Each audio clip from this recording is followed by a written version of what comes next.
నియామక పత్రాలు ఇవ్వగలిగినాం. అంటే ఎవరికి చిత్తశుద్ధి ఉంది నిరుద్యోగుల పట్ల అనడానికి కాంగ్రెస్ అనేది మీ అందరికి తెలిసిన విషయం. కాబట్టి విద్యార్థులారా, నిరుద్యోగులారా, ఒకనాడు గురుకులాలలో ఎస్సీలు ఎస్టీలు బీఆర్ఎస్ సహాయంలో వాళ్ళకు వాళ్ళే పిల్లల్ని కించపరిచే విధంగా ఎస్సీలు అంటే ఎస్సీ గురుకులాల్లో చదవాలంటే బీసీల గురుకులాల్లో చదవాలని బాల్యంలో బాల శిక్ష చదువుకునే విద్యార్థి చిన్న వయసులోనే నా కులం ఇది అని ఒక పారిషాలిటీకి ఒక వివక్షతకు లోనవుతున్న సందర్భంలో ఇవాళ ఒక ఇంటిగ్రేటెడ్ స్కూల్ ని తీసుకొచ్చి ప్రభుత్వం ఒక గొప్ప ఆలోచన చేసింది. ప్రతి నియోజకవర్గంలో ఇంటిగ్రేటెడ్ స్కూల్ ద్వారా ఇలా కుల రహిత సమాజం కోసం, కులం లేని సమతం కోసం ప్రభుత్వం ఒక ఆలోచన చేస్తా ఉంది. విద్యార్థులారా, నిరుద్యోగులారా, 10 ఏళ్లుగా మనం ఏ ఉద్యోగాల కోసం, విద్య కోసం దగా పడినటువంటి నిరుద్యోగ యువత మనందరం కూడా కదిలి రావాల్సిన అవసరం ఉంది. ఇదే కేటీఆర్ కు లేదా బీఆర్ఎస్ నాయకులకు, బీజేపీ నాయకులకు మీరందరూ కూడా బుద్ధి చెప్పే సమయం రావాల్సిన అవసరం ఉందని కూడా ఈ సందర్భంగా గుర్తు చేస్తా ఉన్నాం. ఇది ప్రజలు కోరుకున్న ప్రభుత్వం, ఇది ప్రజా పాలన. ఇలా ఆనాడు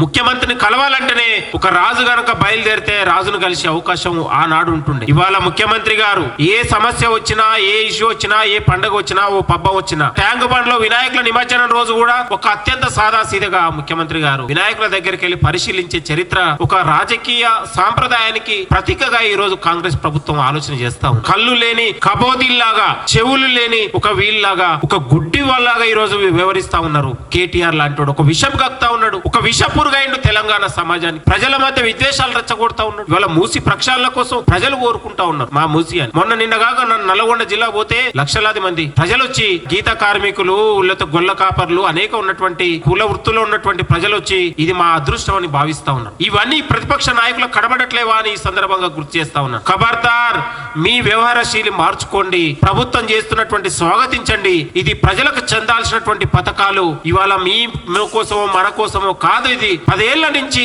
ఇవాళ ప్రజలు ఎంతో ఆశగా ఎదురు చూసి ఆనాడు సాధ్యంగా లేక ఈనాడు సాధ్యపడుతున్నటువంటి పథకాల పట్ల మీరందరూ కూడా దీన్ని స్వాగతించే ప్రయత్నం చేయండి అని కూడా కోరుతా ఉన్నాం. ప్రతి చోట రాజకీయ బేజిషాలకు పోకండి. రాజకీయ స్వార్థాల కోసం మీరు ఉపయోగించుకోవద్దు. ఇది ప్రభుత్వం చిత్తశుద్ధితోని పార్టీలకు అతీతంగా, కులాలకు అతీతంగా, మతాలకు అతీతంగా అనేక పథకాలను ప్రజల ప్రయోజనాల కోసం, విద్యార్థుల ప్రయోజనాల కోసం, యువతర ప్రయోజనాల కోసం చేపట్టబోతా ఉంది. కాబట్టి ఏడాది ప్రజాపాలనకు ఒక జేజేలుగా మేము, రేవంత్ పాలనకు జేజేలుగా మేము డిసెంబర్ 21వ తారీఖు రోజు భారీ బహిరంగ సభను నిరుద్యోగులతోని జరపబోతా ఉన్నాం. వేలాది మంది నిరుద్యోగ యువతతోని ప్రభుత్వానికి జేజేలు పలికిస్తాం. డిసెంబర్ 15, 16 తారీఖు గ్రూప్ 2 పరీక్షలు ఉన్నాయి. పరీక్షలు అయిపోగానే తెలంగాణ యువతరంతోని మళ్ళొకసారి తెలంగాణ సమాజాన్ని కదిలించే రీతిలో పెద్ద ఎత్తున ఈ ప్రభుత్వానికి ఒక కృతజ్ఞత సభని ఏర్పాటు చేయబోతా ఉన్నాం. ఒక ధన్యవాదాలు తెలుపుతాం ఖచ్చితంగా. ఎందుకంటే నిరుద్యోగ జీవితాలను నిలబెట్టినటువంటి ప్రభుత్వం, 10 ఏళ్ల కాలంలో నిర్లక్ష్యానికి, అవమానాలకు గురైనటువంటి నిరుద్యోగ యువతకు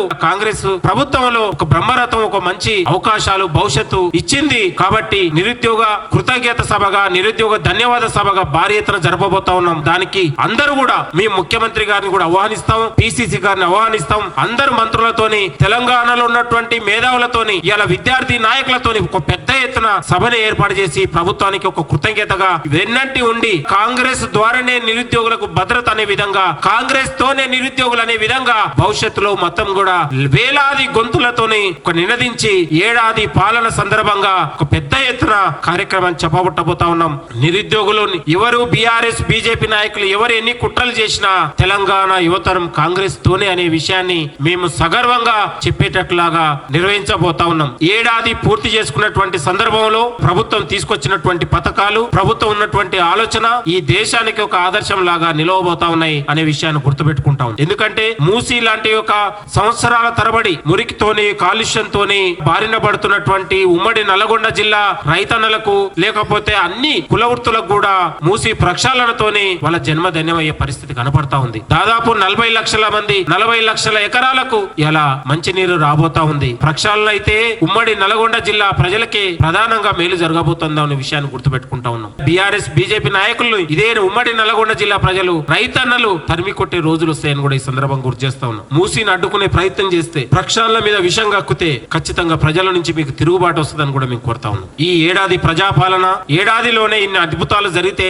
5 ఏళ్లలో ఇంకా మరిన్ని పథకాలతోని విద్యా, వైద్యంలో దేశంలోనే ఒక తెలంగాణ నెంబర్ 1 స్థానంలో భవిష్యత్తులో ఉండబోతున్న దాన్ని కూడా మేము ఆశాభావాన్ని వ్యక్తం చేస్తా ఉన్నాం. ప్రభుత్వానికి అందరం కూడా మరింత మనం మద్దతుగా ఉండి అండగా ఉండి మరిన్ని పథకాలు కావచ్చు, ప్రజలకు సంవత్సరాల తరబడి 10 ఏళ్లలో అందని ఏదైతే ఉందో దాన్ని మనం పరిష్కారం దిశగా ముందుకు వెళ్తూ ఈ ప్రజా ప్రభుత్వానికి తెలంగాణ సమాజం అంతా కూడా అండగా ఉండాల్సిన అవసరం ఉందని కూడా కోరుతున్నాను. Thank you.